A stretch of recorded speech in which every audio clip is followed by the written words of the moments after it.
Alright guys, so you've seen the latest episode of Loki Season 2. We were sort of introduced to a new character. That character being Brad Wolfe, who we learn is X5 on the Sacred Timeline. But who is Brad Wolfe? Well, some of you may not know, he actually was in the comics. The Thor comics to be exact. So as a kid, Brad Wolfe was actually abused by his mom, but would later grow up to be a famous movie star, and star in a slasher film called Zaniac, with him playing the role as Zaniac, who is basically a serial killer werewolf. Unfortunately, while he was filming one of his scenes at the University of Chicago, where the Manhattan Project happened, some dum-dum threw his cigar on a box of explosives, which generated radiation, which affected Brad Wolfe.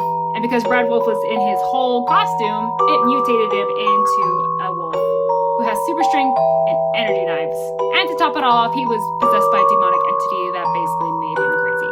So Brad, now basically being a crazy werewolf, still has the movie script to Zaniac, and decides that he needs to act out the part of Zaniac, but in real life. And one of those scenes happens to be kidnapping a lady behind a building. So he actually goes after a lady named Shauna Lind, who is friends with a guy named Donald Blake, who we know as Thor. So Zaniac was going to murder her until Thor showed up and saved her life. But Zaniac got away and decided he needed to act out another scene of the movie, which is going to a women's home and murdering a bunch of women in the home. Yet again, Thor saves all these women, and this time Thor doesn't make the mistake and he incarcerates Zaniac.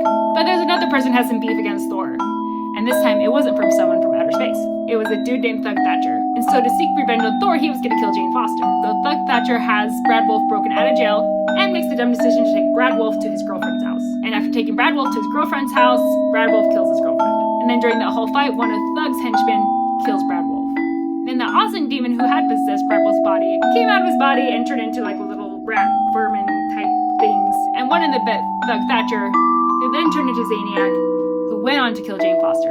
But Thor wasn't going to let Jane die. Thor teams up with a guy named Justice Peace, who's a TVA agent and has a lot of history. So they go back in time to that point where all the rats came out and started to be creepy and bite people, and killed all the rats before one of them could bite Thug, therefore saving Jane. I think this was a great story to kind of tease in this episode.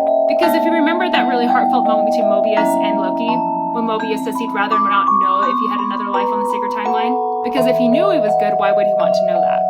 And X5 wants to be Brad Wolfe, but as I clearly just told you, Brad Wolfe does not have that great of a life, because his life is only good for a moment while he's a movie star. So anyway, I thought this was great storytelling if you understand the story of Brad Wolfe.